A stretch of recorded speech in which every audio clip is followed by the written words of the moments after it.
तो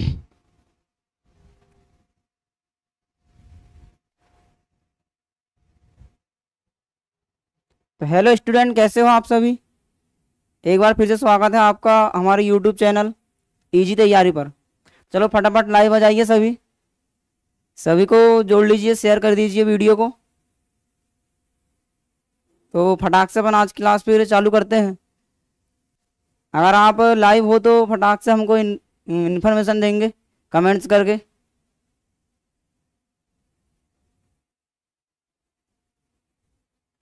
फिर जहाँ से अपन ने कल ख़त्म किए वहीं से आज हमको चालू करना है। तो भाई ज़्यादा टाइम ना कीजिए, आपको बता दिया गया था कि क्लासेस जो है 5 बजे से स्टार्ट हो जाएगी, ठीक है ना।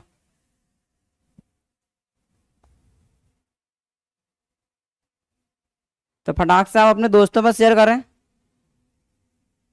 और एक बात भाई भूलना नहीं, ठीक है ना। आप पढ़ाते हो, आपको इतना अच्छा है, आप लाइव भी रहते हो 1 घंटे तक, तो लाइक शेयर और कमेंट्स जरूर कर दिया करो, ठीक। और ज़्यादा से ज़्यादा स्टूडेंट को जोड़ने की कोशिश कीजिएगा आप, ताकि उनको इस क्लासेस का पूरा फायदा मिल पाए, लाभ मिल पाए। समझ पा रहे हो ना। जैसे कि आप देख सकते हो, जी हाँ, प्रशांत सूर्यवंशी जी बोल रहे हैं गुड इवनिंग सर। बिल्कुल जी हाँ, गुड इवनिंग, गुड इवनिंग। फटाक से आप अपने दोस्तों को जोड़ें और शेयर करें अधिक से अधिक।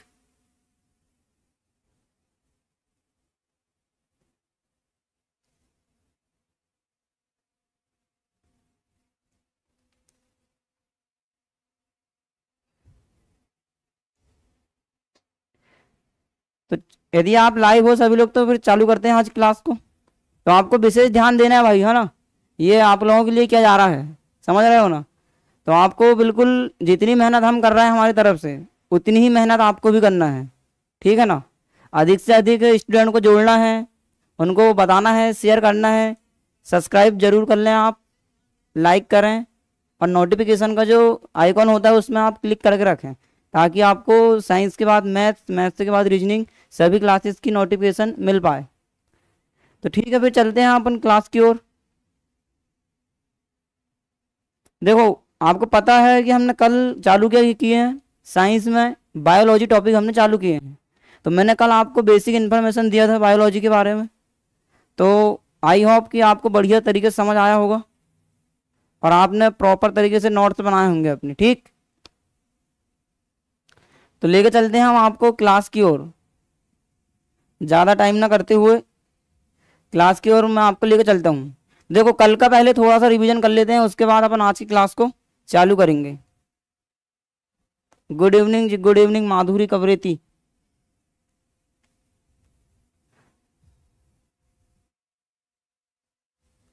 तो फिर देखो, कल हमने क्या पढ़े थे।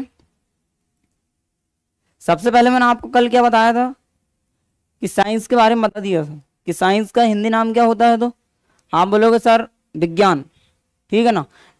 तो इसका अर्थ क्या होता है, विशेष जानकारी से होता है, ठीक। कल का आप थोड़ा सा रिवीजन कर लो, उसके बाद अपन क्लास को चालू करते हैं फिर, ठीक है। तो ये साइंस कितने भागों में बटी थी भाई। तो आप बोलोगे सर 2 भागों में बटी हुई थी। पहला होता है सामाजिक विज्ञान और दूसरा होता है प्राकृतिक विज्ञान। तो सामाजिक विज्ञान को तो हमने पढ़ के रखे हुए हैं, हमको पढ़ना है क्या, प्राकृतिक विज्ञान। तो प्राकृतिक विज्ञान जो है वो कितने भागों में बटी हुई है। तो आप बोलोगे सर जीव विज्ञान, रसायन विज्ञान एंड भौतिक विज्ञान।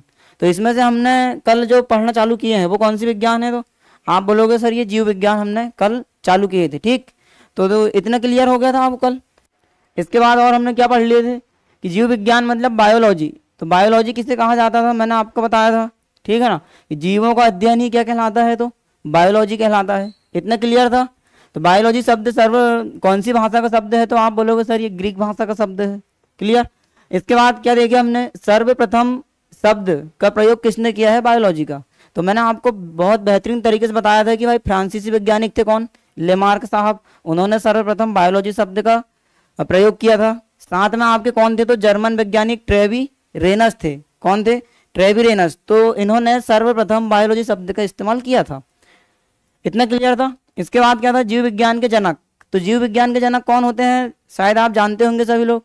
अगर जानते हो तो फटाक से आप कमेंट्स करके आंसर देंगे। जीव विज्ञान के जनक कौन होते हैं, यह फादर ऑफ बायोलॉजी किसे कहा जाता है, ठीक। तो किसे कहा जाता है फादर ऑफ बायोलॉजी? तो आप बोलोगे ये अरस्तु साहब को। किसको कहा जाता है? अरस्तु को। ठीक, इंपॉर्टेंट क्वेश्चन है ये। इसके बाद हमने क्या देखा?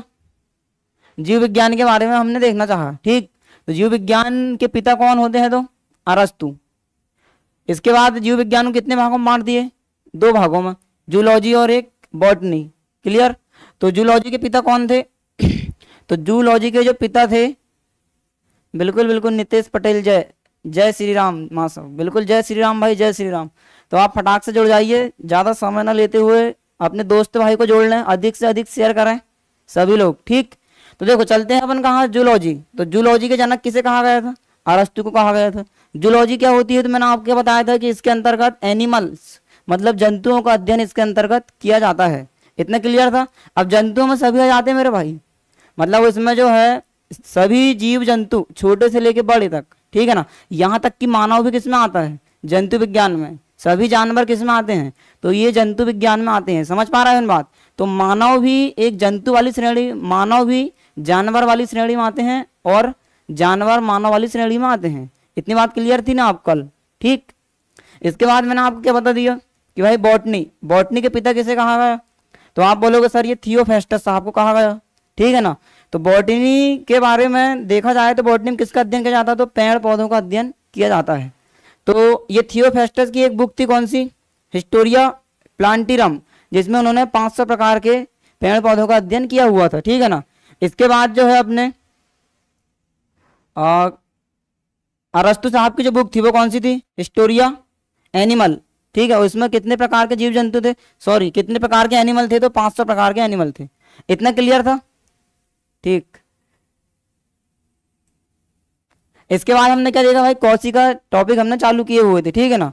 तो ये कोशिका क्या होती है मैंने आपको बताया था। तो कोशिका जो है ये लैटिन भाषा का शब्द है, और जो लैटिन भाषा कौन से शब्द है? तो सेला शब्द से निकला हुआ है मेरे दोस्त ये, और इसका मतलब क्या होता है? तो छोटा कमरा होता है। राइट, इसके बाद मैंने आपको बताया कोशिका का अध्ययन किसे कहा जाता है। तो आपका आंसर क्या होगा? कोशिका का अध्ययन किसे कहा जाता है? तो फटाफट आप मुझे आंसर देंगे। कोशिका का अध्ययन किसे कहा जाता है? कोशिका का अध्ययन किसे कहते हैं? फटाक से आप मुझे आंसर बताएंगे कमेंट्स करके। यदि आप कल की क्लास में उपस्थित थे तो आज जल्दी से आप मुझे बताइए कि कोशिका का अध्ययन क्या कहलाता है।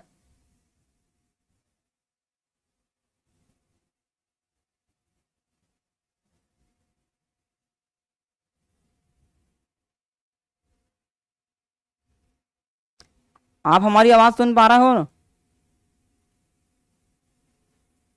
वेरी गुड, माधुरी कबरेती जी बोल रहे हैं साइटोलॉजी। जी हाँ, बिल्कुल आपका आंसर सही है, साइटोलॉजी कोशिका का अध्ययन। जी बिल्कुल बिल्कुल। तो कोशिका का अध्ययन किसे कहते हैं? तो साइटोलॉजी को कहा जाता है। ठीक है ना? इसके बाद मैंने आपको क्या बताया कि सर्वप्रथम कोशिका की खोज किसने किया था? ठीक है, साइटोलॉजी जी। तो सर्वप्रथम कोशिका की खोज किसने किया? तो आप बोलोगे सर रॉबर्ट हुक साहब ने सर्वप्रथम कोशिका की खोज किए हैं। इट से अम्मू, साइटोलॉजी बिल्कुल बिल्कुल सही आंसर है आपका सभी का, साइटोलॉजी। Very good. बस भाई आपको इसी तरह से हमारे साथ बने रहना है और कंटिन्यू आपको पढ़ाई जारी रखना है अपनी। प्रशांत सूर्यवंशी जी बिल्कुल आपका सही आंसर है, साइटोलॉजी। ठीक है ना? तो देखो इसमें कुछ है, आप देखो कोशिका की सर्वप्रथम खोज किसने किया है ये आपको बताना था। ठीक, तो कोशिका की सर्वप्रथम खोज करने वाले वैज्ञानिक कौन थे? रॉबर्ट हुक साहब थे। कौन थे? Robert Hooke. कोशिका कैसी थी ये? तो आप बोलोगे सर ये मृत कोशिका थी। कैसी कोशिका थी ये? मृत कोशिका थी भाई। ठीक है ना? कब किए इन्होंने? तो 1665 में किए थे। ठीक, और ये जो मृत कोशिका की खोज की है ना, ये किस में देखकर किया गया है? कभी कभी ये एग्जाम में आपसे क्वेश्चन पूछा जाता है। पलक जी साइटोलॉजी बिल्कुल बिल्कुल। तो देखिए मैं आपको क्या बताना चाह रहा, सर्वप्रथम खोज किसने किया? रॉबर्ट हुक ने 1665 में। कभी आपके एग्जाम में ये पूछ लेता है कि रॉबर्ट हुक ने कोशिका खोज की है तो किस में देखकर किया है करके। ठीक है ना? तो आपको वहां आंसर लगाना है कॉर्क के टुकड़े में देखकर। किसमें? कॉर्क के टुकड़े में देखकर। ये कॉर्क कुछ नहीं होता, ये पौधा होता है। ठीक है ना? तो उसका उन्होंने एक टुकड़ा लिए थे, उसको काट के और इलेक्ट्रॉन सूक्ष्मदर्शी के माध्यम से उन्होंने देखा था। ठीक है, और क्या बोला था भाई कि जो कोशिका होती है ये जैसे आपने देखे हो ना, क्या बोल सकते हो आप इसको, छत्ता जैसे होती है। बोले कैसे होती है? छत्ते के टाइप इसकी आकृति होती है बोले, है ना? फिर इसके बाद मैंने आपको क्या बताया जीवित कोशिका खोज करने वाले वैज्ञानिक कौन है? तो आप बोलोगे sir Antonie van Leeuwenhoek. कौन है? Antonie van Leeuwenhoek. इन्होंने अगर पूछेगा कि इन्होंने किस में देखकर खोज किया है, तो इसका आप नोट करोगे किस में देखकर? इन्होंने सवाल में देखकर खोजा था। किस में देखकर? सवाल में देखकर इन्होंने खोज किए हुए हैं, ठीक है ना। और वो कौन सी सवाल थी? तो आप बोलोगे उसको स्पैरो गायरा। कौन सी सवाल थी? स्पैरो गायरा। सवाल में देखकर इन्होंने खोज किया था कि इन्होंने एंटोनी वॉन ल्यूवेनहॉक साहब ने। ठीक, इतना क्लियर था कल। चलते हैं आगे। मैंने आपको बताया था ईंट से मिलकर दीवार, दीवार से मिलकर कमरा, कमरा से मिलकर घर, ठीक है ना। उसी प्रकार भाई यहाँ कोशिका, कोशिका से ऊतक, ऊतक से अंग, अंग से अंग तंत्र और फिर अंग तंत्र से मिलकर बॉडी आपकी बनती है। इतना क्लियर था आपको? तो ये कल का हो गया भाई, ठीक है। अब अपन चालू करते हैं आज की अपनी क्लासेस। देखो, शरीर, मानव शरीर की सबसे छोटी कोशिका कौन सी होती है? तो आपका आंसर क्या होगा? सर शुक्राणु होती है, ठीक है ना। इसके बाद सबसे बड़ी कोशिका मानव शरीर की कौन सी होती है? तो क्या बोलोगे आप? अंडाणु, ठीक है ना। इसके बाद सबसे बड़ी कोशिका कौन सी? तो शुतुरमुर्ग के अंडे। सबसे छोटी कोशिका कौन सी? माइकोप्लाज्मा। सबसे लंबी कोशिका कौन सी होती शरीर की? तो तंत्रिका कोशिका। इतना ये कल का बिल्कुल आपको क्लियर था ना? ठीक। इसके बाद सर्वाधिक विभाजन कहाँ होता? तो यकृत में होता है। ये बात मैंने आपको कल ही बता दिया था, ओके। इसके बाद बोलेगा सबसे कम विभाजन कहाँ होता? तो तंत्रिका कोशिका में सबसे कम विभाजन होता है। तो ये भाई अपना रहा कल की कहानी। अब अपन चालू करते हैं आज की पंचायत। क्या चालू करते हैं? आज की पंचायत, ठीक है ना। तो देखते हैं। अब हमने कल छोड़े हुए हैं सबसे कम कोशिका विभाजन कहाँ से होता? तंत्रिका से। तो इसके बाद देखो अब क्या होता है कहानी आगे की। तो इसके बाद जब आप देखने के लिए जाओगे, हाँ, तो आपको पता है सबसे ज्यादा कोशिका विभाजन कहाँ होता है? तो आपका राइट आंसर क्या होगा भाई? सबसे ज्यादा कोशिका विभाजन कहाँ होता है? फटाक से आप आंसर बताएंगे। सबसे ज्यादा कोशिका विभाजन कहाँ होता है?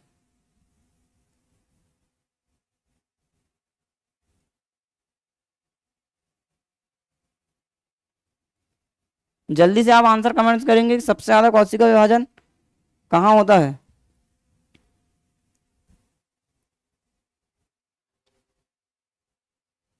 लीवर में, ठीक है ना। तो यकृत में जो है सबसे ज्यादा कोशिका विभाजन देखने को आपको मिलने वाला है। जी प्रशांत सूर्यवंशी, बिल्कुल सही आंसर आपका लीवर।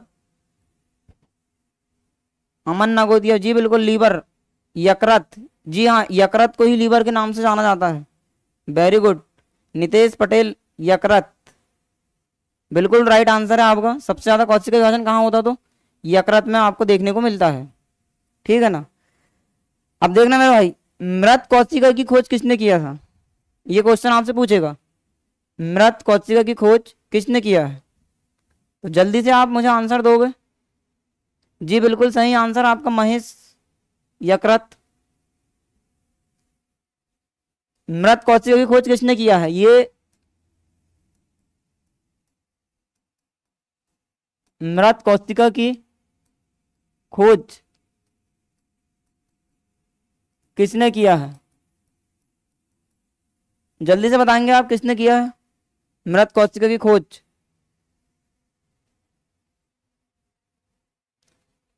रॉबर्ट हुक, जी बिल्कुल रॉबर्ट हुक, वेरी गुड। बस इसी तरह से आपको पढ़ाई करना है हमारे साथ मिलकर, ठीक। Robert Hooke is the right answer भाई, बिल्कुल। किसमें देखकर किया रहा? तो बोलोगे कॉर्क के टुकड़े में देखकर। किसमें? कॉर्क के टुकड़े में देखकर उसने खोजा था। बिल्कुल बिल्कुल रॉबर्ट हुक, सभी को पता है। Very good very good. चलो इतना तो आपको पता है, तो ले चलता हूँ आपको मैं आज की आगे की क्लास में, ठीक है। तो इतना क्लियर हो गया था आपको। तो आज आपको आगे देखना है। अब हम पढ़ रहे हैं कोशिका। क्या पढ़ रहे हैं? कोशिका। तो कोशिका क्या होता है भाई, ठीक है ना। यकृत, पलक दुबे जी बिल्कुल सही आंसर है आपका, ठीक। तो कमेंट से आप थोड़ा सा बंद करें, जो मैं पढ़ा रहा हूँ आपको उसमें विशेष करके आप ध्यान दें, ठीक। तो कल की कहानी आपको मैंने पूरा एक बार फिर से रिवीजन करा दिया। अब अपन आज का कुछ नई चीजें पढ़ने वाले हैं, ठीक। तो हम पढ़ रहे थे क्या? सेल। क्या पढ़ रहे हैं? सेल हमारा टॉपिक है। कोशिका जिसे बोला जाता है सेल, ठीक है ना। इसके बारे में मैंने आपको बेसिक बताया। देखो कोशिका क्या होती है? तो हमारा जो शरीर होता है, ठीक है ना, ये पूरा शरीर जो है कोशिका से मिलके बना हुआ है। समझ पा रहे हैं ना। तो ये हमारे शरीर की सबसे छोटी क्या थी? सबसे छोटी इकाई थी। कौन? कोशिका।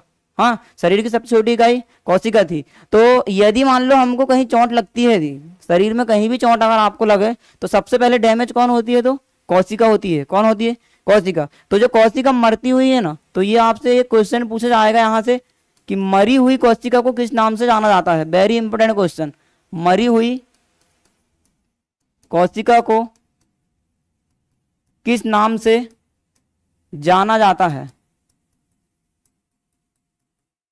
यह आपको बताना है। मरी हुई कोशिका को किस नाम से जाना जाता है? अब देखो भाई, अब कोशिका कब मरेगी?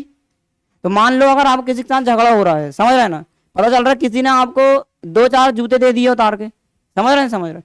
तो उस समय जहां आपको जूता मारा जाएगा तो वहां की कोशिका मर जाती है, तो आप देखते हैं काला सा चिन्ह पड़ जाता है। तो वो जो काला सा चिन्ह पड़ता है ना, यह पता चल रहा है किसी ने आपको 2-4 लट दिए घुमा के, है ना।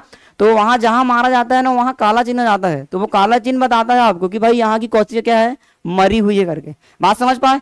तो जो कोशिका मरी हुई रहती है, या जो जिसकी डेथ हो जाती है, हाँ, उसको बोला जाता है मेरे भाई नेक्रोसिस। वेरी इंपॉर्टेंट क्वेश्चन है ये, आप अपनी कॉपी में ऐड कर लोगे। क्या बोला जाता है? तो नेक्रोसिस के नाम से अपन उसे जानते हैं। तो इंपॉर्टेंट क्वेश्चन है ये, आप इसको ध्यान रखोगे कि मरी हुई कोशिका किस नाम से जाना जाता? तो नेक्रोसिस के नाम से जाना जाता है। इतना क्लियर था? ठीक। अब देखो, कोशिका के पिता किसे कहते हैं? मैंने आपको कल ही बताया था।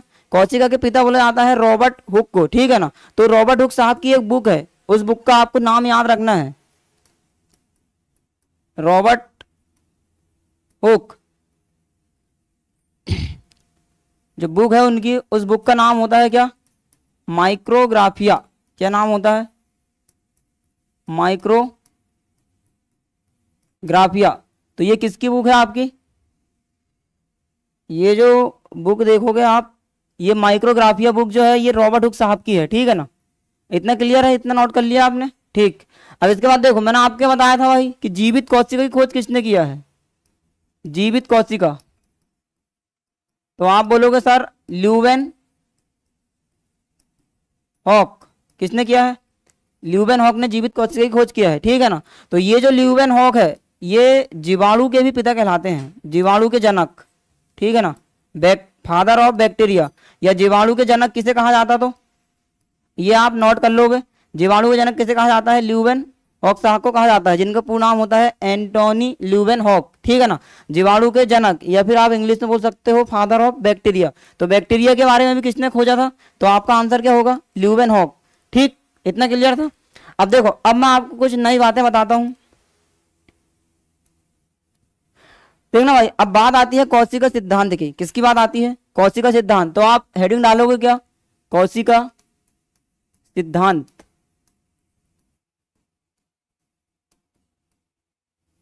ठीक है ना। तो कोशिका सिद्धांत के बारे में किसने बताया है? ये कोशिका सिद्धांत क्या होता है, ये हमको देखना है, ठीक है ना। तो कोशिका सिद्धांत होता क्या है? तो भाई सबसे पहले तो इनके वैज्ञानिक का नाम आपको याद रखना है कि कोशिका सिद्धांत किसने दिया करके, ठीक। तो कोशिका सिद्धांत देने वाले 2 वैज्ञानिक थे। कितने वैज्ञानिक थे? 2 वैज्ञानिक। और उन दोनों वैज्ञानिक का नाम आपको याद रखना, स्लाई एंड स्वाइडन। क्या नाम है उनका? देखो भाई, नाम भी उनके बहुत अजीब होते हैं, हाँ। तो आप उनको 1-2 बार रिविजन कर लोगे तो आपको फटाफट फटाफट क्या होंगे, वो सब याद हो जाएंगे, ठीक है ना। तो कोशिका सिद्धांत के बारे में देखो, अब जो वैज्ञानिक थे कौन? स्लाई एवं स्वाइडन। कौन वैज्ञानिक थे? इनका नाम याद रखना। ये साहब थे आपके, जिन्होंने क्या दिया है? कोशिका सिद्धांत के बारे में आपको बताया है ना। तो ये जो कोशिका सिद्धांत के बारे में इन्होंने बताया है, इन्होंने क्या कहा है कोशिका सिद्धांत को लेकर? इन्होंने ये कहा है भाई कि जो प्रत्येक जीव होते हैं वो प्रत्येक जीव का जो निर्माण होता है वो कोशिका से मिलकर होता है। समझ पा रहे हो ना?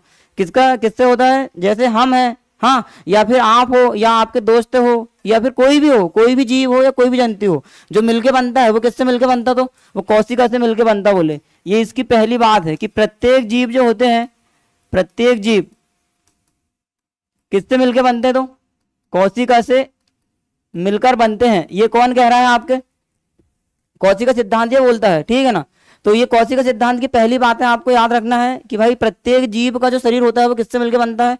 कोशिका से मिलके बना होता है, ठीक। तो इन्हीं के आधार पर उन्होंने क्या किया? उन्होंने बोला भाई कि जिस जीव के अंदर एक कोशिका पाई जाएगी, ठीक है ना, आप उनको बोलोगे क्या? एक केंद्रीय जीव। कौन सा जीव?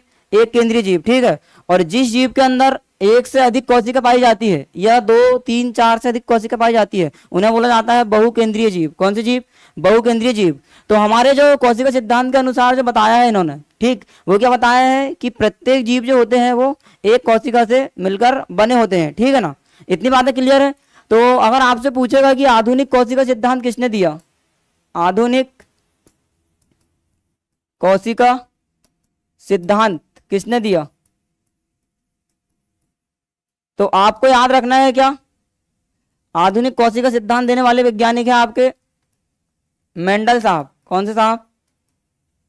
मेंडल साहब। तो ये वर्ड आपको याद रखना है, इन्होंने जो है आधुनिक कोशिका सिद्धांत दिया हुआ है ना। या फिर आपको मेंडल कहीं कहीं मिलता है, और अगर मेंडल आपको याद नहीं रखना तो अपने जो एग्जाम में पूछा जाता है कंपटीशन एग्जाम में, ठीक है ना, उसके बारे में अगर आपसे पूछेगा कोशिका सिद्धांत किसने दिया, आधुनिक कोशिका सिद्धांत, तो आपको इसमें याद रखना है क्या, मेंडल तो आप दूसरे नंबर में याद रखोगे।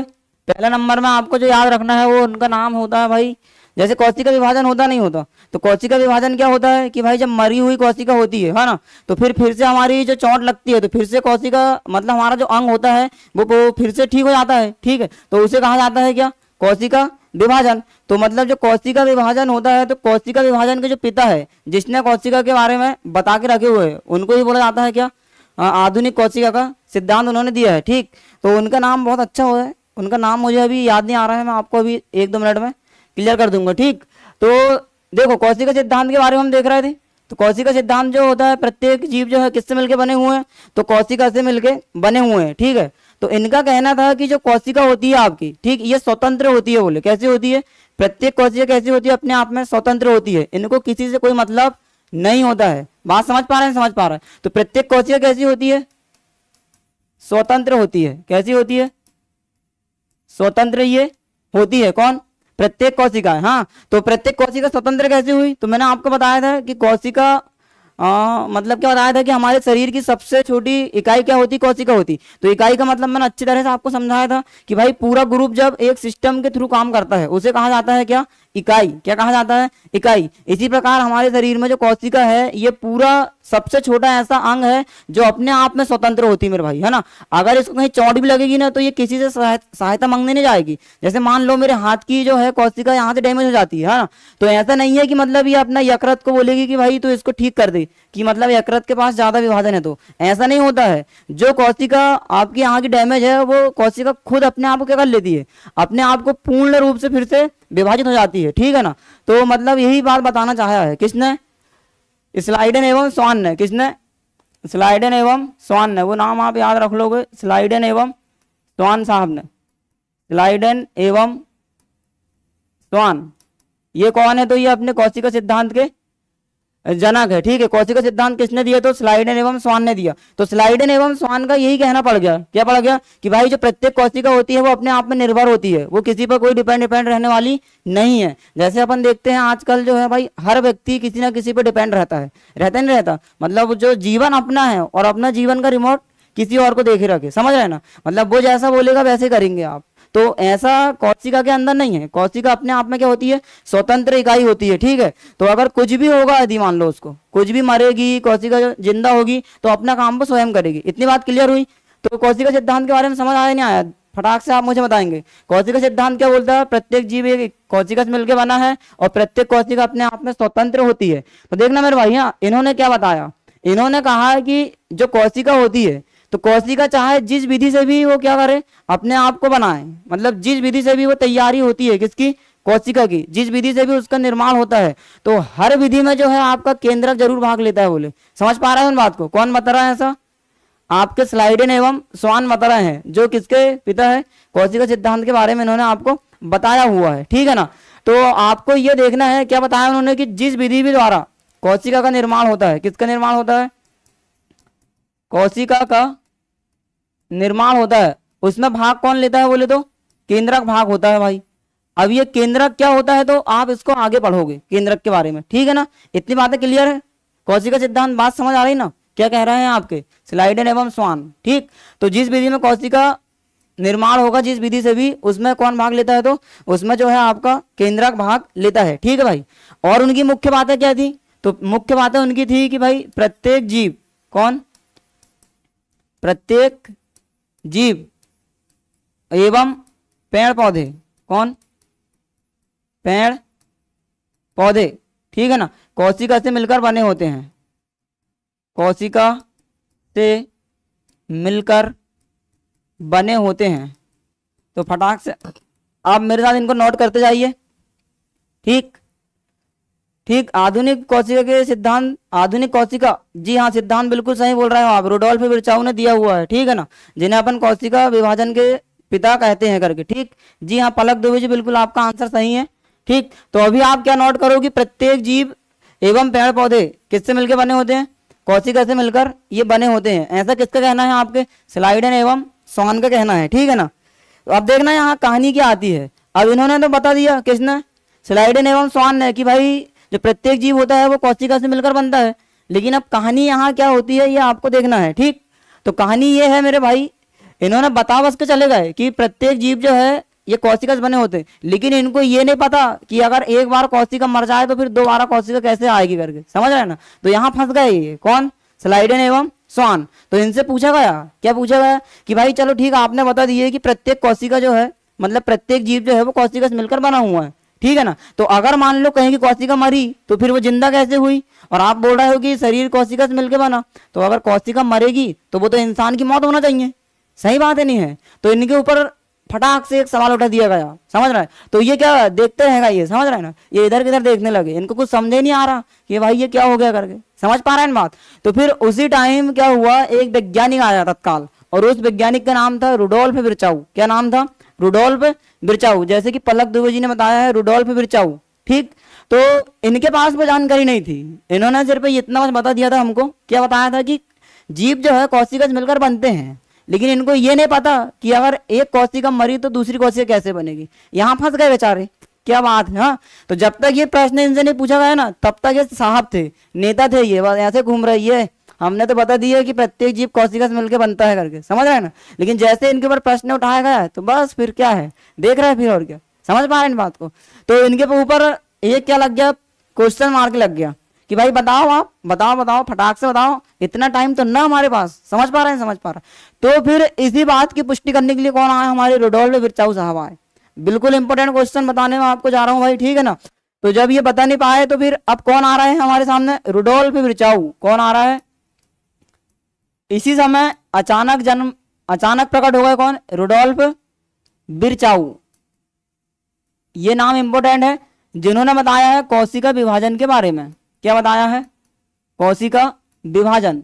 तो आपसे क्वेश्चन पूछेगा कि कोशिका विभाजन के बारे में किसने बताया, तो आपका राइट आंसर क्या होगा, Rudolf Virchow is the right answer, ठीक है ना भाई। तो यही रुडोल्फ विर्चाऊ है जिन्होंने आज क्या दिया है, जो वो चला गया है, कोशिका सिद्धांत चला गया, जो इसने बताया था कि कोशिका जीव, मतलब प्रत्येक जीव जो है कोशिका से मिलकर बनी होती है, वो चल गए वो। अब आ रहे हैं कौन, रुडोल्फ विर्चाऊ। तो इन्होंने आधुनिक सिद्धांत दिया है मेरे भाई। तो आपसे अगर क्वेश्चन ने पूछ लिया ना कि आधुनिक सिद्धांत किसने दिया है, कोशिका का आधुनिक सिद्धांत किसने दिया है, तो आपका आंसर क्या होगा,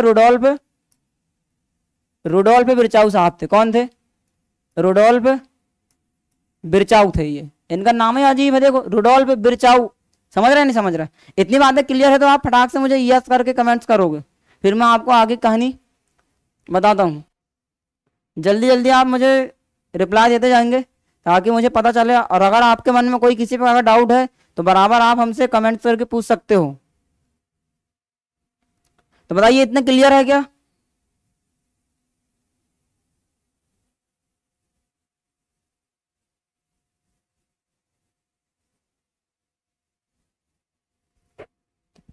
प्रशांत सूर्यवंशी जी कह रहे हैं यस सर। ठीक है, अपनी कॉपी में नोट करते जाओ साथ में। ठीक, तो चलते हैं फिर आगे। माधुरी कवरिती जी, बिल्कुल जी जी, ठीक है ना, अपनी कॉपी में आप इसको ऐड कर लीजिए, आपको बराबर समय दिया जाएगा। अगर आपका कहीं का छूट जाता है लिखने को तो आप बोल सकते हो कि सर हमारा ये रह गया है। ठीक, महेश बोल रहा है, Mahesh Tandekar, yes, very good very good. तो ये सिद्धांत समझ आ गया।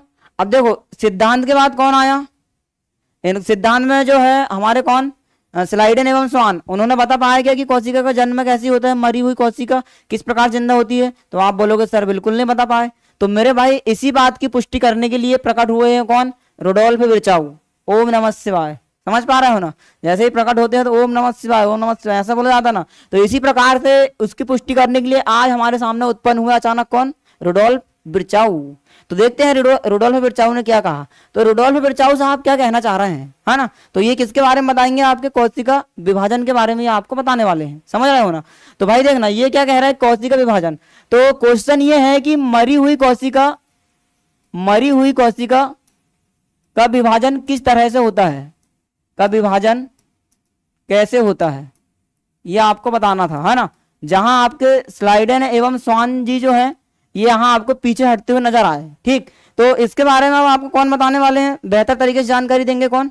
तो रुडोल्फ विर्चाऊ आपको जानकारी देने वाले। तो रुडोल्फ विर्चाऊ क्या कहने वाले, देखो इधर कि भाई साहब किसको समझाने लगे ये स्लाइडन एवं स्वान को, कि भाई साहब आपने बताया जो हो ना कि कोशिका से मिलकर जीव बनता है, वो बिल्कुल आपने सही बताया हो, ठीक है ना। लेकिन अब मैं आपको जानकारी देता हूँ, बोले क्या देता हूँ? जानकारी देता हूँ। और वो कैसी जानकारी देने वाले जी? नियति देशमुख, बिल्कुल बिल्कुल आपका सब ठीक है ना। तो देखो इधर, हाँ, तो रुडोल्फ विर्चाऊ जो है ये बताना चाह रहे हैं स्लाइडन एवं स्वान को। इन्होंने कहा कि जब कोशिका मरती है तो पुरानी कोशिका से नई कोशिका का निर्माण होता है। क्या बात है, ये हाहाकार मचा दिया भाई दुनिया में, समझ रहे हैं ना? जो आज तक किसने नहीं बता पाया वो किसने बता दिया?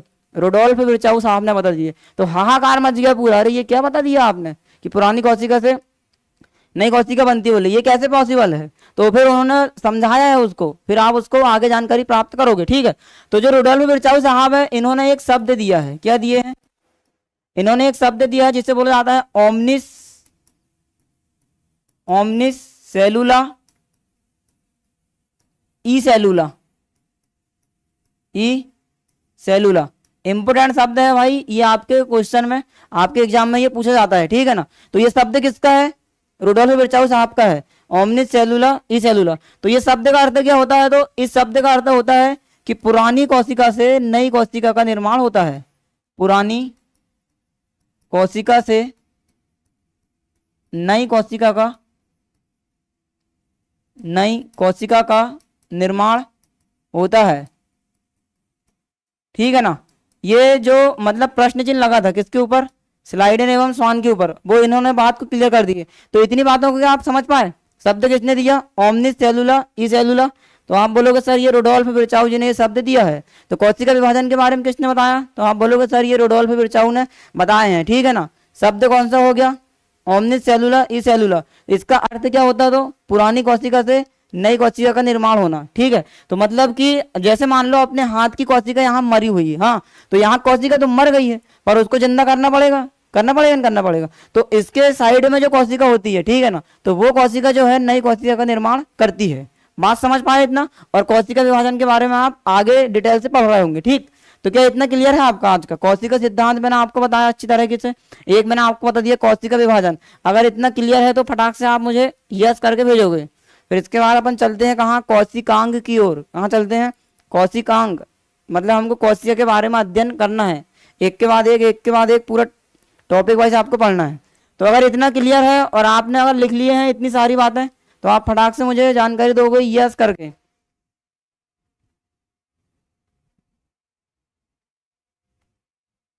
बाकी भाई सभी स्टूडेंट को आप जोड़ लें, ठीक है ना।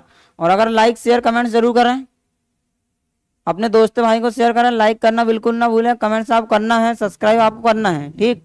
और सभी को आपको जोड़ना है, ठीक। तो अब लेके चलते हैं अपन कहाँ? कोशिका की ओर। इतनी बातें क्लियर है? राम गोपाल जी बिल्कुल, काफी लेट आए आप, लेट हो गए हो आप। कल से आप समय पे आओगे 5 बजे, ठीक। तो इतनी बातें क्लियर है ना? चलो फिर चलते हैं आगे की ओर। तो अब आप अपनी कॉपी में बढ़िया तरीके से हेडिंग बनाओगे क्या? कोशिकांग। क्या बनाओगे? कोशिकांग, जिसे बोला जाता है कोशिका के अंग। कोशिकांग हेडिंग क्या बनाओ? कोशिकांग, ठीक है ना। कोशिकांग मतलब हमने अभी ये पढ़ लिया कि हमारा जो शरीर है वो किससे मिलके बना है? तो कोशिका से मिलके बना है। अब कोशिका किससे मिलके बनी है ये हमको देखना है, बात समझ पा रहा है ना भाई, कोशिका बस तो ना होता भाई। अब जैसे मान लो आपको जो है सब्जी अगर बनाना है, ठीक है ना, अगर आपने बना दी है गोभी की सब्जी, तो क्या वो सीधी सब्जी तो अपने आप बनेगी नहीं, पहले आपने उसमें मिर्च डाले होंगे, मसाला डाले होंगे, प्याज डाले होंगे, है ना, दुनिया भर के मसाला आपने उसमें डाल के उसको तैयार किए होंगे। तो जब हमारा हमारा शरीर ही कोशिका से मिलकर बना है, तो हमको ये जानना बहुत जरूरी होता है कि मतलब कोशिका किससे मिलकर बनी हुई होती करके, ठीक। तो आप अपनी कॉपी में हेडिंग डाल रहे होंगे क्या, कोशिकांग, मतलब कोशिका के अंग। तो हम एक एक करके सभी चीजों को पढ़ने वाले हैं आज विस्तार से, ठीक। तो मेरे भाई अगर आप तैयार हो तो चलो अब हम चलने वाले हैं कोशिकांग की ओर। तो ये लो आपके हेडिंग डल गई कोशिकांग। देखना भाई ध्यान पूर्वक आप देखोगे, ध्यान से आप सुनोगे मेरी बातों को, ठीक। ये वेरी इंपॉर्टेंट क्वेश्चन चल रहा है, ठीक है ना। तो कोशिकांग से क्या मतलब होता है और कोशिकांग किसे कहा जाता है, सवाल उठता है कि कोशिकांग क्या है। क्या बात है भाई, क्या लाजवाब सवाल है। पलक दुबे जी बिल्कुल आप बने रहिए, ठीक है ना, आपको सारी बातें जो है वो क्लियर हम यहाँ से कर देंगे। और अगर आप किसी प्रकार कोई डाउट होता है तो बिल्कुल आप हमसे बेहिचक, बिना डरे, बिना शर्माए, मतलब बेदहल बोल सकते, एक प्रकार से आप हमसे बिल्कुल पूछ सकते हो। आपका सारा डाउट यहाँ से क्लियर हम करने वाले हैं, समझ पा रहे हो ना, बिल्कुल बिल्कुल। तो डालिए आपने हेडिंग कोशिकांग। तो मेरे भाई मेरे दोस्त सवाल ये आ गया कि कोशिकांग क्या होता है सर, सही है ना। तो कोशिकांग वो होता है मेरे भाई जो कोशिका के अंदर जितने अंग होते हैं ना, उन सभी को मिलाकर कोशिकांग कहा जाता है। क्या बात आई, बात कुछ समझ में। मतलब देखो अभी हमारा शरीर है, तो हम शरीर क्यों बोल रहे हैं, तो भाई मेरे अगर शरीर से एक अंग भी गायब हो गया ना, तो आपका शरीर पूरा नहीं होता, समझ रहे हैं ना। फिर उसके ऊपर कुछ ना कुछ ऐसा कुछ भी लगा दिया जाता है, टैग लगा दिया जाता है कि भाई ये ऐसा है, ये वैसा है, दुनिया भर की बाजार है आपको देखने को मिलती है। फिर ये तो आप अच्छी तरह जानते हो, ठीक है कि नहीं, अच्छी तरह से जानते ही हो आप, उसमें कोई किसी प्रकार की बुराई नहीं है। मतलब एक से बढ़कर एक होते हैं, एक से बढ़कर एक होते हैं। तो मेरे भाई मेरे दोस्त, तो कोशिकांग क्या होता है, तो कोशिका के अंदर जितने अंग उपस्थित होते हैं उन सबको मिला के जो बन गया एक पूरा डब्बा, उसे बोला जाता है कोशिकांग। समझे इतनी बातों को, बिल्कुल जी हाँ। तो कोशिका के अंदर जितने अंग उपस्थित होते हैं, ठीक है ना, तो वो सब मिलकर क्या बनाते हैं, कोशिकांग बनाते हैं। तो अपन एक एक करके 1 2 3 4 5 6 7 8 ऐसे एक एक करके सभी अंगों को डिटेल में अपन पढ़ रहे होंगे। इतनी बातें क्लियर हुई आपको, ठीक। तो अब देखो क्या कौन कौन से अंग होते हैं कोशिका के अंदर। मानो आपकी ये अपनी क्या है, ये आपकी कोशिका है, ठीक है ना। तो सबसे पहले अगर आप कोशिका में देखने के लिए जाओगे ना, तो सबसे पहले मेरे भाई क्या ये आपको झिल्ली नहीं दिख रही है, एक देखी, ये क्या है आपकी, ये देखो, ये कोशिका है, तो ये उसकी क्या रहने वाली है, ये उसकी झिल्ली रहने वाली है मेरे भाई। समझे हो बात को कुछ। तो सबसे पहले जब कोशिका निर्माण हुआ, तो सबसे पहले क्या क्या देखे आपने, ये कोशिका झिल्ली, क्या बोले, कोशिका झिल्ली, ठीक है ना। इसका नामकरण क्या हो गया आपका, कोशिका झिल्ली, सेल मेम्ब्रेन के नाम से आप इसे जानते हो, ठीक है। तो सबसे पहले तो देखो कोशिका का आप निर्माण कर रहे हो, कोशिका के बारे में आपको अध्ययन करना है। तो सबसे पहले क्या बनी है, कोशिका झिल्ली। मैंने आपको अभी क्या बताया कि कोशिका के अंदर जितने अंग होते हैं उन सबको मिलाकर कोशिकांग बोला जाता है। तो अंग कोशिका के अंदर रहेंगे ना भाई, तो उसको सुरक्षित करने के लिए एक झिल्ली तो रहना चाहिए ना, एक कवरिंग रहना चाहिए, नहीं रहना चाहिए। जैसे आपका शरीर है, आपके शरीर को सुरक्षा देने के लिए आपने अपने शरीर पे कपड़े पहने हुए हैं, सही बात है ना। तो ये आपके शरीर की सुरक्षा कर रहे हैं। इसी प्रकार क्या करते हैं, जितने कोशिकांग होते हैं उन सबकी सुरक्षा करने के लिए कौन होती है, आपकी होती है कोशिका झिल्ली। बताओ इतनी बातें क्लियर है क्या, क्लियर है तो भाई जल्दी से आप यस करके भेजेंगे, ठीक है। तो कोशिका झिल्ली बात समझ आई आपको, सेल मेम्ब्रेन के नाम से इसे जाना जाता है,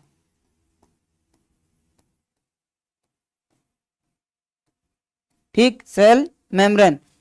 तो सबसे पहले आपने देखे कोशिका झिल्ली। अब देखना भाई एक एक करके मैं आपको इसके बारे में बताने वाला हूं, ठीक। तो सबसे पहला अंग जो होता है इसका, वो होता है आपका माइटोकॉन्ड्रिया। कौन सा होता है, माइटोकॉन्ड्रिया, ठीक है ना। तो इसको आप अपनी कॉपी में याद करोगे, लिख लोगे। मतलब सबसे पहला अंग कौन सा हुआ, माइटोकॉन्ड्रिया, ठीक है।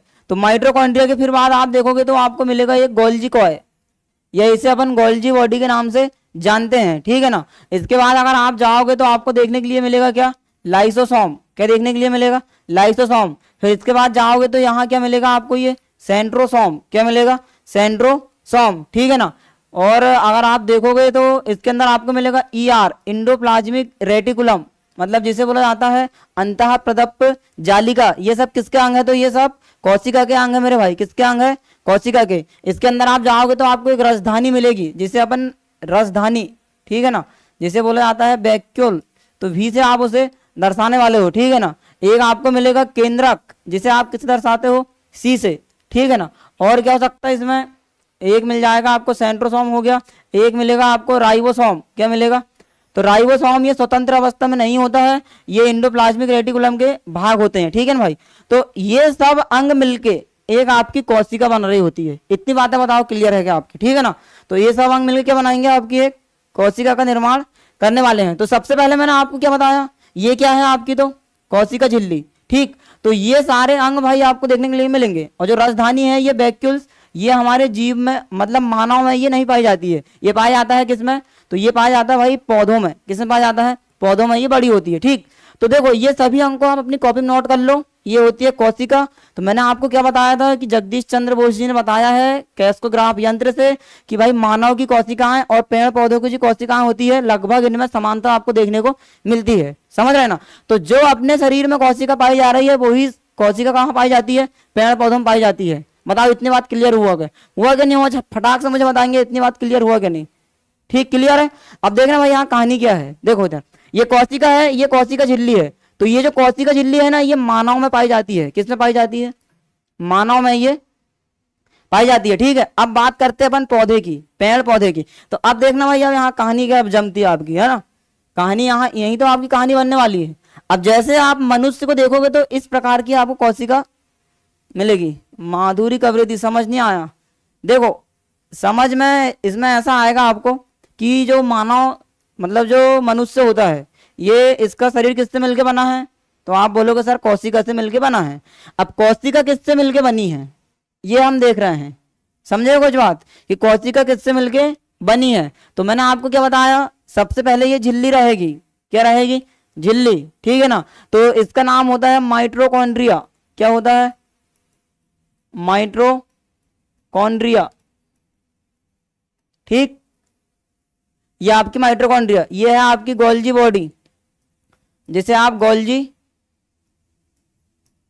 कॉय के नाम से आप इसको जानते हो। ये नाम आप नोट कर लो तब आपको चीजें क्लियर समझ में आएगी, ठीक। ये जो नाम है आपका लाइसोसोम, क्या है, लाइसोसोम। ये जो होता है ये होता है आपका सेंट्रोसोम, सेंट्रोसोम। ये होता है आपका अंतः प्रदप्प जालिका, अंतः प्रदप्प जालिका, ठीक है ना। ये होता है आपका राजधानी, क्या होती है ये, राजधानी जो पेड़ पौधों की बड़ी होती है, इसको आप बोलोगे क्या, राइबोसोम, ठीक। ये क्या है आपकी कोशिका झिल्ली है, ये क्या है आपकी कोशिका झिल्ली ये होने वाली है, ठीक, बाहर साइड। तो ये देखो अब इतनी बातें क्लियर है, बिल्कुल पाई जाती है प्रशांत सूर्यवंशी जी। बस उसी बात को लेके हम अभी आपके सामने चर्चा करने ही वाले थे, ठीक है ना। तो उसी बीच में ये नामकरण मुझे करना पड़ा क्योंकि किसी स्टूडेंट को ये नाम समझ नहीं आ रहे थे, ठीक। तो देखना इधर आप माधुरी, तो जितने ये आपको नाम दिख रहे हैं ना, ये mitochondria, Golgi coil, lysosome, centrosome, और ये आपका क्या है, ये मानव है, इसको आप हटाओ, ठीक है ना। यहाँ आप देखोगे अंतः प्रदप्प जालिका, ये कोशिका झिल्ली, ये राजधानी और ये राइबोसोम। तो इन सब से मिलकर जो है अपनी कोशिका का निर्माण होता है। बताओ इतनी बात समझे क्या अब आप, इनसे मिलकर कोशिका बनती है। जिस प्रकार से अपना हाथ, पैर, मस्तिष्क, एक दिल है ना, दो पैर, दो कान, दो नाक, दो आंख, एक मुंडी, इन सब से मिलकर अपना शरीर बना है ना, उसी प्रकार अपने शरीर के अंदर इतने सारे अंगों से मिलकर आपकी एक कोशिका बनती है और इन्हीं कोशिका से फिर हमारे शरीर का निर्माण होता है। बताओ इतनी बात क्लियर है क्या माधुरी, समझे ना इतनी बात है। अभी आप इनके बारे में एक एक करके आप इनको डिटेल से पढ़ रहे होंगे, क्लियर है इतना। अगर क्लियर है तो फटाक से आप मुझे यस करके भेजोगे जी, बिल्कुल, वेरी गुड, बिल्कुल आप कॉपी में नोट करते जाइए।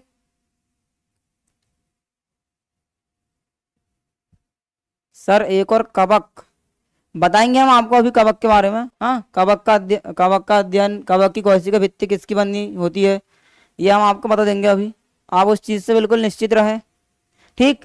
तो अभी अपन क्या देख रहे हैं, कोशिकांग। तो ये यहाँ आपको कवक देखने को नहीं मिलता है, समझ रहे हैं ना, वो कवक जो होता है उसमें कोशिका भित्ति होती है। तो ये अभी आपको आगे क्लियर होगा, ठीक। तो ये देख लिए, तो ये किसकी कोशिका हुई, तो ये मानव की कोशिका है। किसकी कोशिका है, ये मानव की। मतलब अगर हमारे अंदर देखोगे तो ये कोशिका आपको देखने के लिए मिलने वाली है।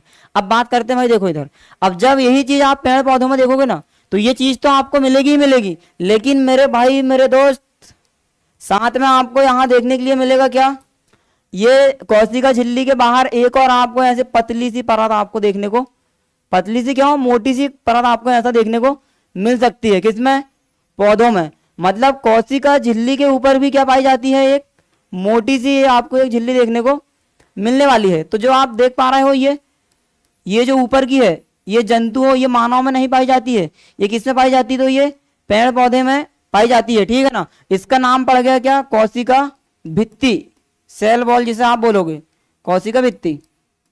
बताओ इतनी बातें क्लियर है क्या।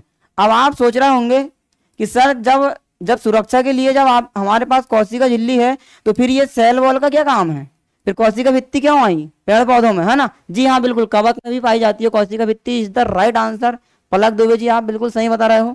तो अभी हम आपको आगे सब सारी बातें क्लियर करने वाले हैं। ठीक, तो इतनी बातें अभी आप समझ पाए हो क्या, बताओ। मानव में ये जो कोशिका भित्ति है, क्या ये मानव में पाई जाती है क्या, तो आप बोलोगे सर बिल्कुल नहीं पाई जाती। तो फिर ये कहाँ पाई जाती है, तो आप बोलोगे सर ये पौधों में पाई जाती है।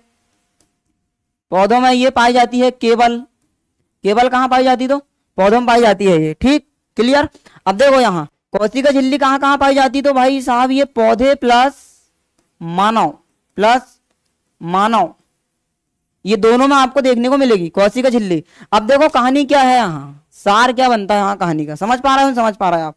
तो कहानी ये रहती है कि पेड़ पौधों में जब ये कोशिका झिल्ली ही सभी अंगों की सुरक्षा कर रही है, तो फिर ये कोशिका भित्ति का क्या काम है, तो काम है ना भाई।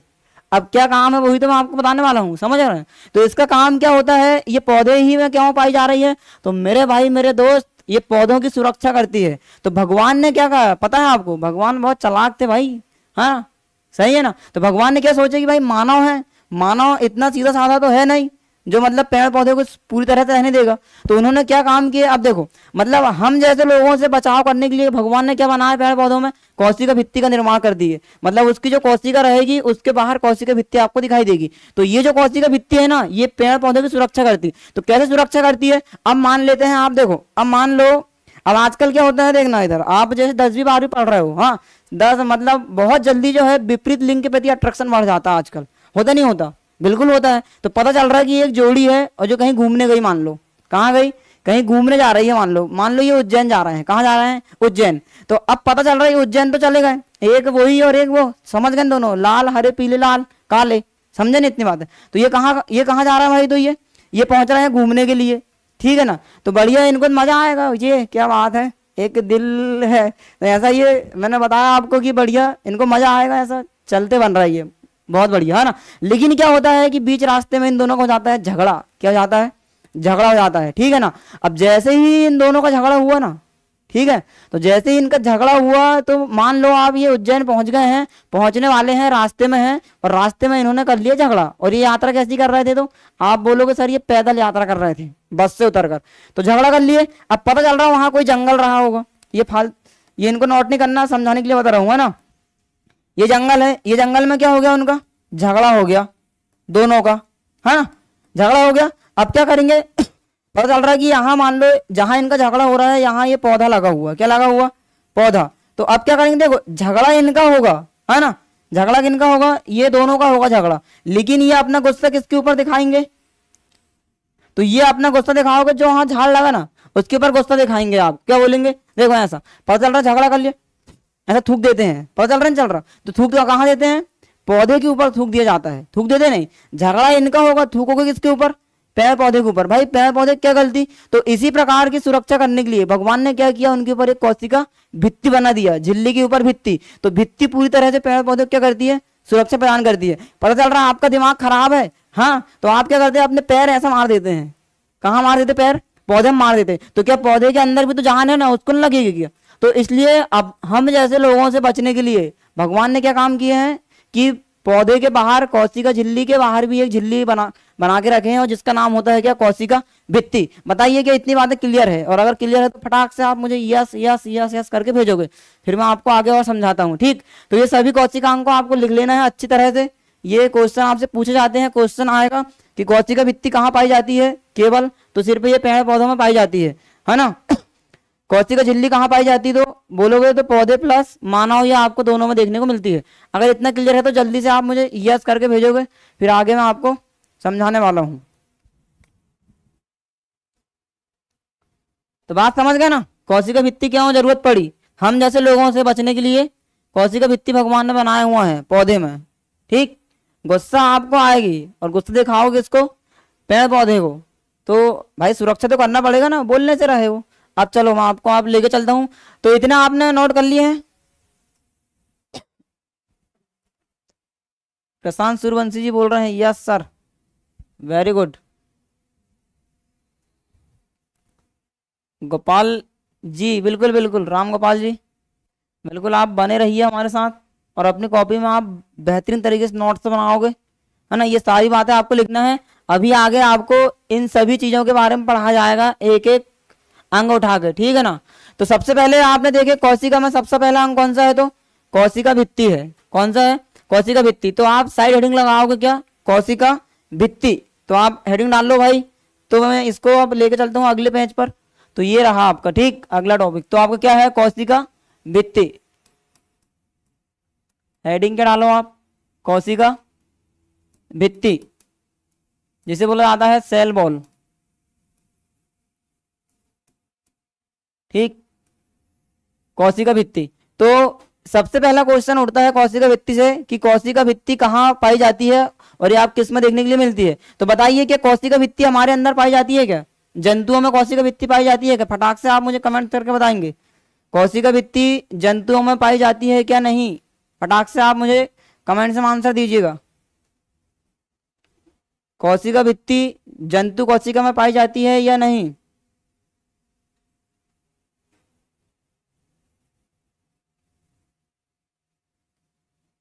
कोशिका भित्ति बताओ भाई, जल्दी से बताइए। अगर आपको समझ पाए हो तो फिर आज क्लास को एंड करने वाले हैं हम, एक दो अंक पढ़ा के। जंतु मतलब मानव होता है। नियति देशमुख जी कह रहे हैं नहीं। प्रशांत सूर्यवंशी जी बोल रहे हैं नहीं। बाकी सबका आंसर क्यों नहीं आ रहा भाई। माधुरी भी बोल रही है पौधों में, जी बिल्कुल, मतलब जंतु में नहीं। राम गोपाल जी कह रहे हैं नहीं।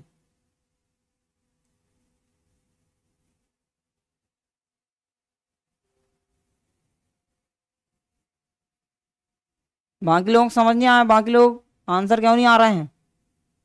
सभी जल्दी जल्दी से आंसर कमेंट्स करोगे। महेश टांडेकर जी बोल रहे हैं नहीं पाई जाती। चलो ठीक, तो आप सभी का कहना है नहीं नहीं, ठीक है ना। तो जब नहीं नहीं, जब आप ही बोल रहे हो नहीं नहीं, तो फिर मैं कौन होता हूँ भाई। अब मेरी कहाँ चलेगी आपके आगे, जब आप सभी नहीं बोल रहे तो बिल्कुल आपका सही आंसर है, समझ रहे हो ना। तो जो कोशिका भित्ति है ये जंतु में नहीं पाई जाती है। वेरी गुड भाई, आप सभी का आंसर सही है, ठीक है ना। तो देखना इधर, तो जो कोशिका भित्ति जो है ये केवल कहाँ पाई जाती है, तो ये केवल पाई जाती है मेरे दोस्त, इसको नोट कर लो। यह केवल पादपों में पाई जाती है, पादपों में पाई जाती है। पहला इंपॉर्टेंट क्वेश्चन बनने का आपका कोशिका भित्ति से, ठीक है ना। जंतुओं में ये नहीं पाई जाती है, केवल किसमें पाई जाती है, तो पादप में ये पाई जाती है। क्लियर है इतना, ठीक। इसके बाद देखना आप, पहला पॉइंट। दूसरा काम मैंने क्या बताया आपको कि जो कोशिका भित्ति होती है ये क्या करती है, तो पौधे को सुरक्षा प्रदान करती है तथा उसको आकार देने का ये कार्य करती है। ये बात आपको नोट कर लेना अपनी कॉपी में, है ना। तो क्या करेगी, ये पौधों को सुरक्षा प्रदान करेगी, प्लस क्या करेगी, इसको सुरक्षा के साथ इसका आकार देगी। पौधे का आकार ये देती है कोशिका की भित्ति। तो कोशिका भित्ति मतलब पौधे के ऊपर जो छाल रहती है ना, जैसे छलपा बोलते हैं अपन, वही छलपा, हाँ, तो इसे बोला जाता है कोशिका भित्ति। तो ये सुरक्षा तथा आकार देती है। नंबर तीसरा पॉइंट आपका रहने वाला है इसका कि ये किसकी बनी होती है। वेरी इंपोर्टेंट क्वेश्चन है भाई ये कोशिका भित्ति किसकी बनी होती है, ठीक। नहीं, पलक दुबे जी बिल्कुल आप लेट हो गए बताने में, अब आप इधर ध्यान दीजिएगा, ठीक।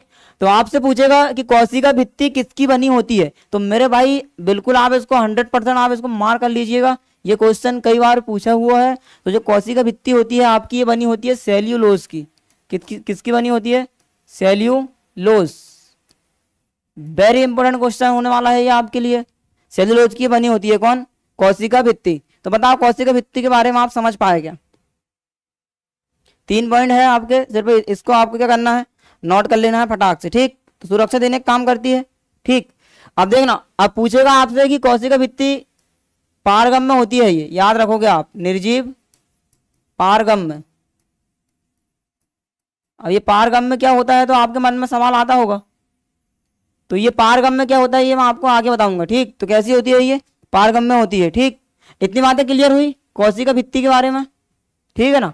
केवल पौधों में पाई जाती है, सुरक्षा तथा आकार देने का काम करती है, सेल्यूलोज की बनी होती है और ये पारगम्य होती है करके, ठीक। अब देखना इधर, जो आपका जो सेल्यूलोज दिख रहा है ना, सेल्यूलोज, ये सेल्यूलोज का पाचन मनुष्य नहीं कर पाते हैं, समझ पा रहे हैं ना। सेल्यूलोज का पाचन कौन नहीं कर पाता, तो सेल्यूलोज का पाचन कौन नहीं कर पाता, तो मनुष्य नहीं कर पाते, क्योंकि हमारे पास अपेंडिक्स नहीं रहता मेरे भाई। एक अपेंडिक्स होता है जो बड़ी आंत के नीचे लगा होता है, बड़ी आंत पास, समझ रहे हैं ना। वो अपेंडिक्स जो है वो चारा को पचाने का काम करता है, किसको, चारा को पचाने का काम करता है। अब देखो हम जो है ना, हम सेल्यूलोज का पाचन नहीं कर सकते, समझ रहे हैं ना। सेल्यूलोज मतलब एक प्रकार से चारा है, समझ रहे हैं। तो ये चारा का पाचन, सेल्यूलोज का पाचन कौन करता है, तो जीव जंतु मतलब जानवर करते हैं। कौन करता है, जानवर। लेकिन हमारे अंदर इतनी क्षमता नहीं है कि अपन ऐसा घास घूस खा लिए और पचा लिए, समझ पा रहे हैं बात। तो ये हम नहीं कर सकते, ठीक। द जेंटलमैन जी, आइए आइए, वेलकम है आपका हमारे चैनल पर। लाइक शेयर सब्सक्राइबर बिल्कुल कर दीजिएगा, ठीक है ना। आपको इसी प्रकार की क्लास देखने को मिलेगी।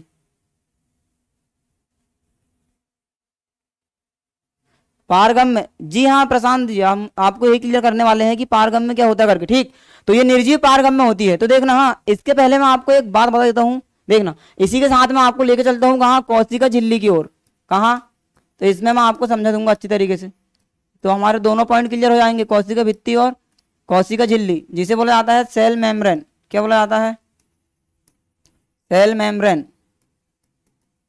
ठीक। तो ये कोशिका झिल्ली। अब मुझे आप एक बात बताओ कि जो कोशिका झिल्ली होती है ये कहाँ पाई जाती है, तो आपका आंसर क्या रहेगा, सर ये पादप प्लस जंतु दोनों कोशिका में आपको ये देखने के लिए मिलेगी, पादप प्लस जंतु। तो ये दोनों कोशिका में पाई जाती है। वेरी इंपॉर्टेंट क्वेश्चन आपके लिए होने वाला है, ठीक। तो कोशिका झिल्ली जो है ये पादपों में देखने मिलेगी और जंतुओं में भी आपको ये देखने के लिए मिलने वाली है, ठीक है ना।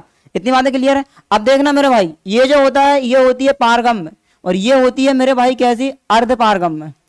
कैसी होती है, अर्ध पारगम्य।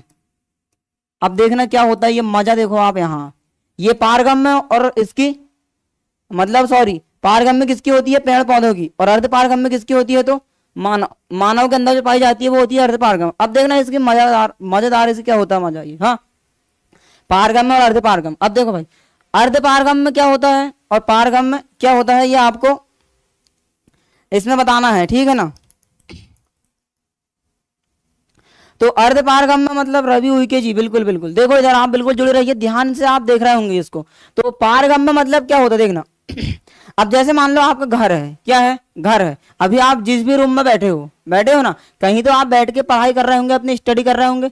तो जहां आप बैठे हो ना, ठीक, अब मान लो वहां अगर आपका जो है एक गधा घुसने लगा इधर से, कैसा, चीपो चिल्लाते चिल्लाते, समझ रहे ना, कौन घुसने लगा, एक गधा घुसने लगा। तो क्या आप वो गधा को उस रूम में घुसने दोगे क्या, तो बिल्कुल नहीं घुसने दोगे आप, सही बात है ना।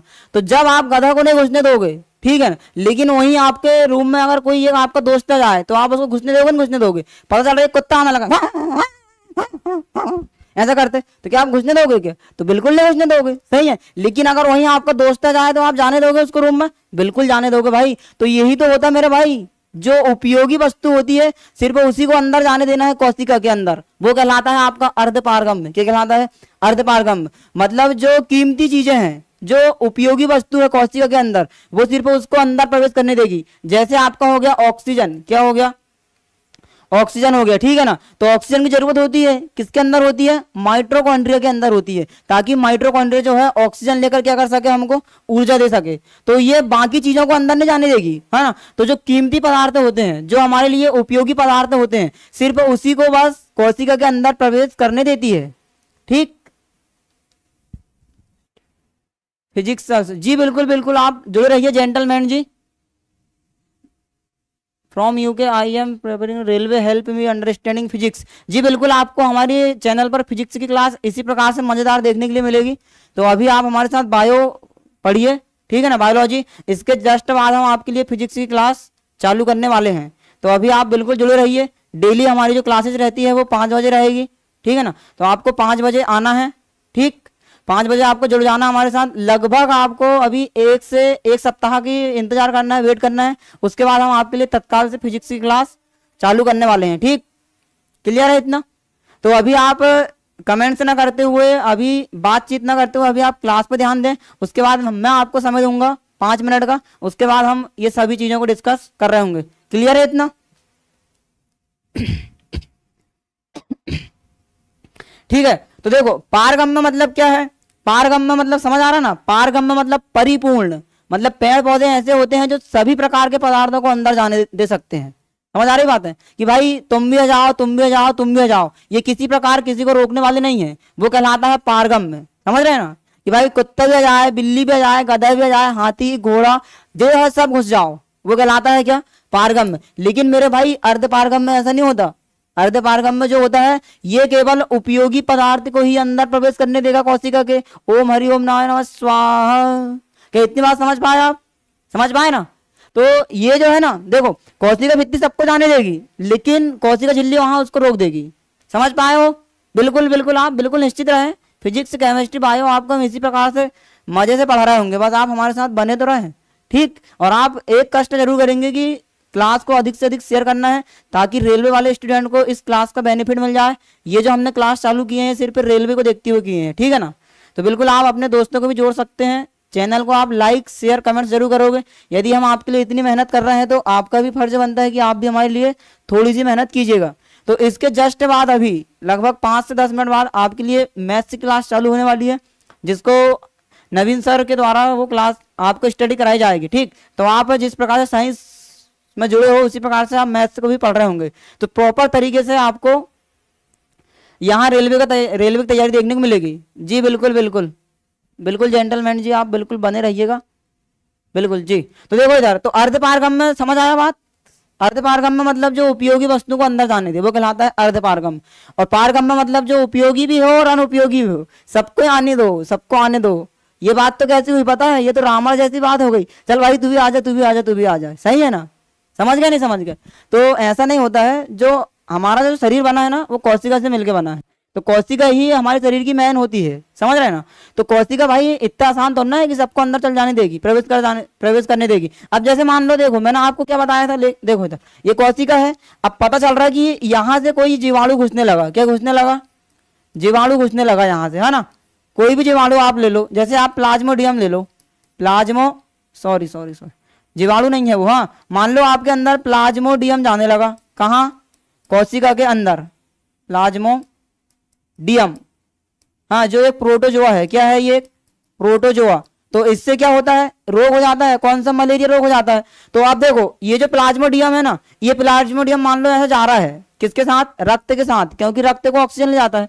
तो ये कहाँ से प्रवेश करने की कोशिश करेगा? कोशिका भित्ति पड़ेगी। तो कोशिका भित्ति तो इसको अंदर चल जाने देगी, लेकिन लेकिन लेकिन यहाँ एक बढ़ जाएगा लेकिन। मेरे भाई जो आपकी कोशिका झिल्ली है ना, ये तत्काल उसको ही रोक देगी कि रुको, यहाँ से आगे बढ़ने की आप कोशिश मत करो, अन्यथा आपको यहीं क्या कर ले जाएगा?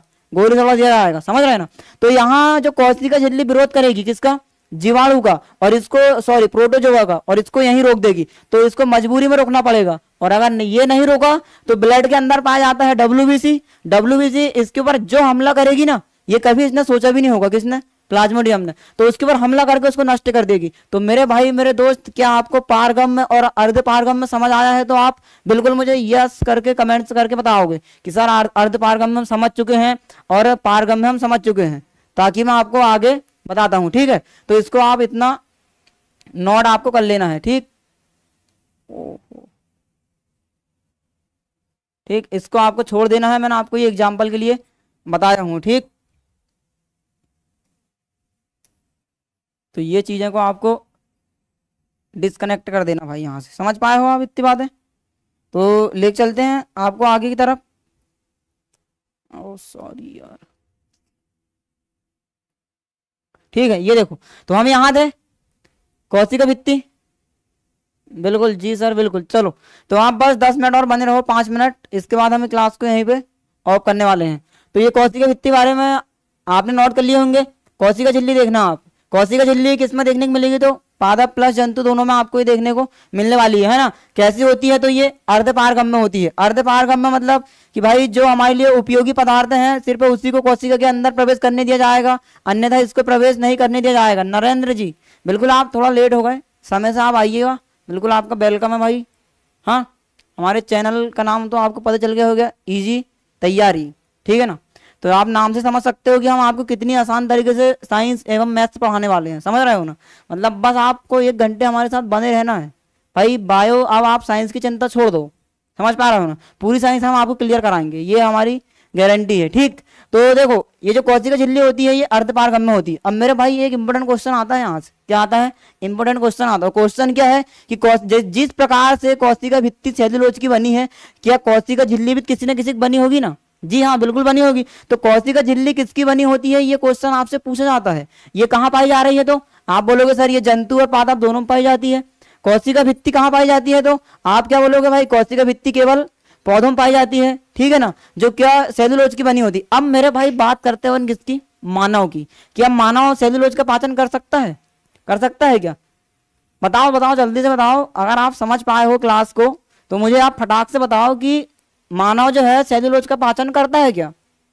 मुझे आपके कमेंट्स का इंतजार है, बस मुझे आपका आंसर चाहिए भाई, आंसर। और आप एक तो मैंने आपको बताया हूँ लाइक शेयर और सब्सक्राइब करने में बिल्कुल आपको पीछे नहीं हटना है, ठीक है ना। बिल्कुल फटाफट फटाफट से आप को बिल्कुल मुरियत वाला काम नहीं है, जानते हो ना आप, मुरियत करने नहीं है भाई, ठीक है ना। शुभ काम में देरी कौन सी। तो बताओ मानव जो है सेल्यूलोज का पाचन कर सकता है क्या, जल्दी से आप मुझे आंसर करके बताओगे। नहीं कर सकता, बिल्कुल प्रशांत, नियति देशमुख, नरेंद्र नहीं, बिल्कुल वेरी गुड भाई, सभी को बढ़िया समझ आया है, ठीक है ना। तो बिल्कुल, तो जब सेल्यूलो, राम गोपाल जी कह रहे हैं नहीं, जी हाँ बिल्कुल बिल्कुल आप बिल्कुल सच सही बोल रहे हो, वेरी गुड। बस आपको इसी तरह से ध्यान देना है अपनी स्टडी में, ठीक। तो काफी कुछ हद तक आपको समझ आ गई है बातें, ऐसा मेरा मानना है, ठीक है। अब बाकी आपका ईमान तो आप जानो भाई, सही है ना। हमारी तरफ से हम 100% देंगे, आप अगर अपनी तरफ से 100% दोगे तो हमारी गारंटी है हम आपको लगभग 2 से 2.5 महीने में पूरी साइंस कवर करा देंगे, ठीक। और आप हमारे साथ जुड़ सकते हो, हमारा एक एप्लीकेशन भी है, उसके माध्यम से भी आप जुड़ सकते हैं, ठीक है। वो हम आपको समय आने में बता देंगे, अभी तो आप फिलहाल हमारे साथ यहीं पे स्टडी कीजिएगा, ठीक। तो ये अर्धपारगम्य होती है। अब पूछेगा आपसे कि कोशिका झिल्ली किसकी बनी होती करके, तो मेरे भाई जब अपन सेल्यूलोज का पाचन नहीं करते हैं, सेल्यूलोज मतलब होता है चारा, चारा चरते हैं ना जानवर, भूसा खाते हैं ना जानवर, हाँ, छाल होती है पेड़ पौधों की, और ये कपड़ा होता है आपका कपड़ा। तो जो कपड़ा जो होता है ना, कपड़ा, ये सब सेल्यूलोज के बने होते हैं मेरे भाई, समझ रहे हो ना। जी हाँ जेंटलमैन जी बिल्कुल आप बने रहिएगा, लव यू बोल रहे, जी हाँ बिल्कुल लव यू टू आपको भी हमारी तरफ से, ठीक। तो अभी आप ध्यान दीजिए इधर, तो जो कोशिका झिल्ली है ये अर्धपारगम, अब देखना ये बनी हुई सेल्यूलोज की। तो मेरे भाई जब हम सेल्यूलोज का पाचन नहीं करते तो सेल्यूलोज की क्यों बनेगी यार, आप ही कुछ बताओ, कैसे बन सकती है सेल्यूलोज की, नहीं बनेगी। तो हम पाचन किसका करते हैं, तो हम पाचन करते हैं प्रोटीन, कार्बोहाइड्रेट का और एवं वसा, समझ रहे ना। तो हम प्रोटीन और कार्बोहाइड्रेट का पाचन करते हैं। तो मेरे भाई जब हम प्रोटीन कार्बोहाइड्रेट का पाचन करते हैं तो भगवान का ये बिल्कुल क्या था, कर्तव्य था कि हमारे अंदर जो पाया जा रहा है वो किसका बनाया जाए, प्रोटीन कार्बोहाइड्रेट की बनी हो। तो मेरे भाई इंपॉर्टेंट क्वेश्चन है, जो आपकी कोशिका झिल्ली बनी होती है किसकी बनी होती है, तो आप इसको नोट कर लोगे, protein plus carbohydrate, protein plus carbohydrate की बनी होती है, इंपॉर्टेंट क्वेश्चन है ये, ठीक।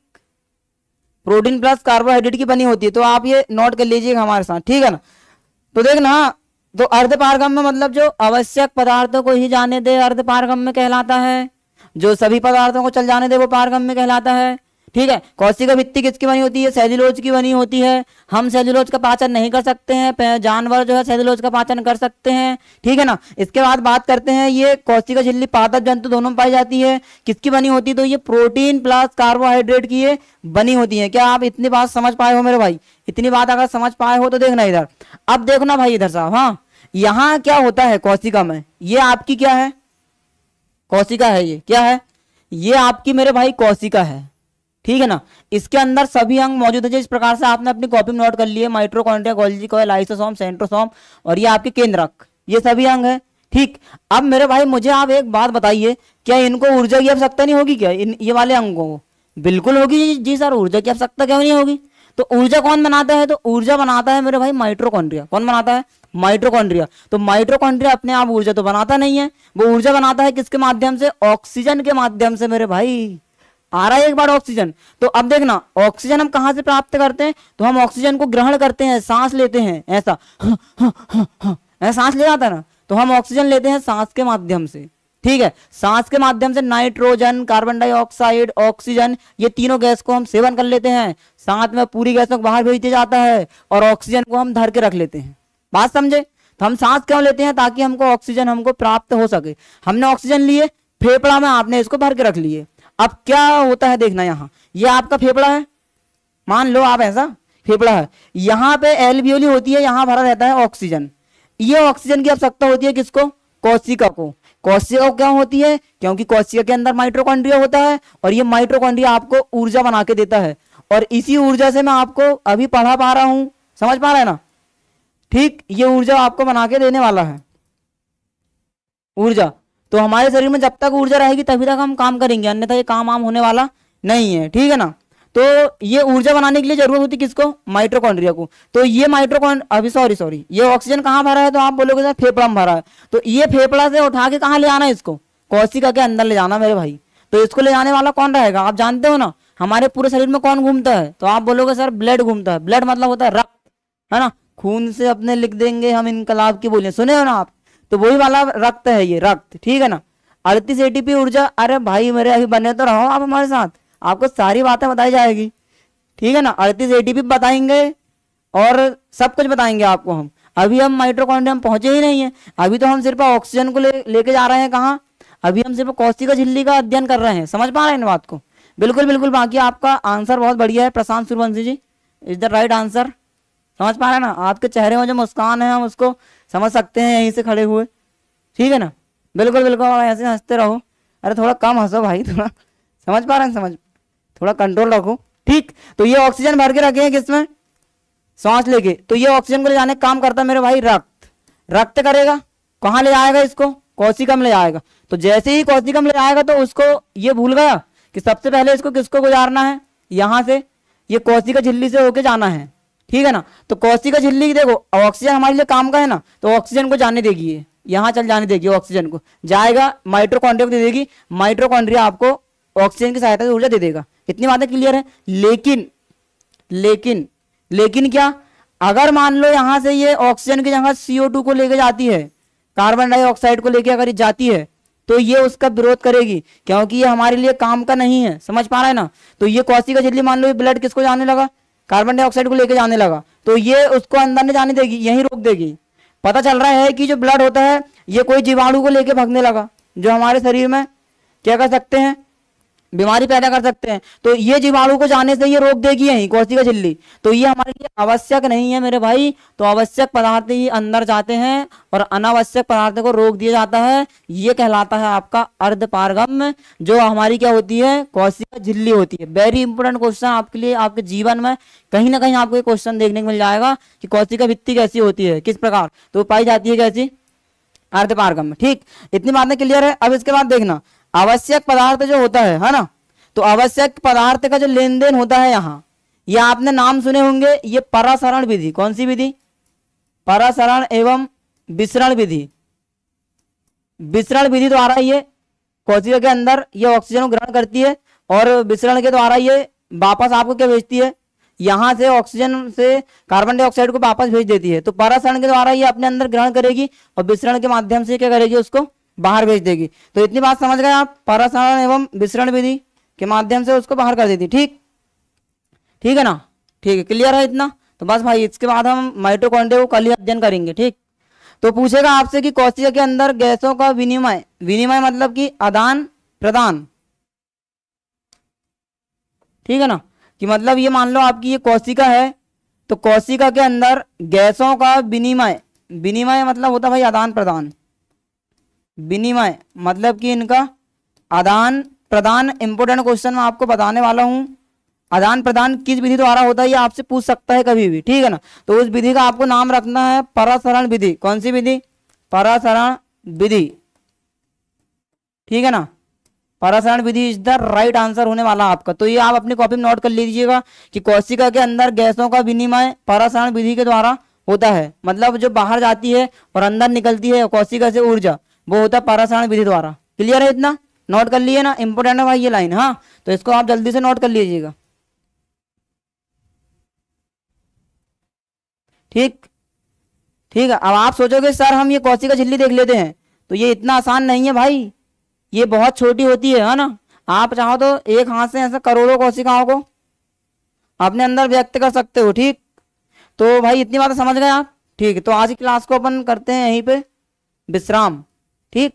और जाते जाते मैं आपको एक लाइन और बता ही देता हूँ, ठीक, कि इसकी रचना को अपन नग्न आंखों से नहीं देख सकते हैं। इसको देखने के लिए इलेक्ट्रॉन सूक्ष्मदर्शी का उपयोग किया जाता है। किसका? इंपोर्टेंट क्वेश्चन है ये।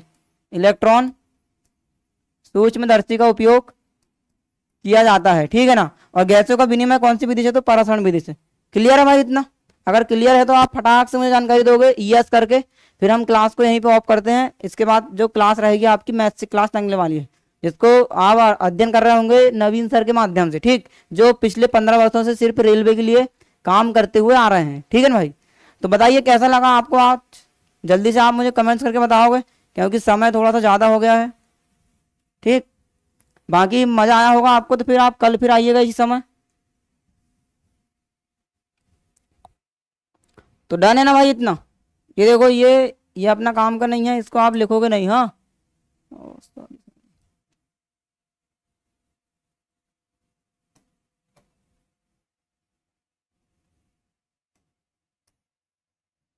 ये अपने कोई काम का नहीं है, ठीक।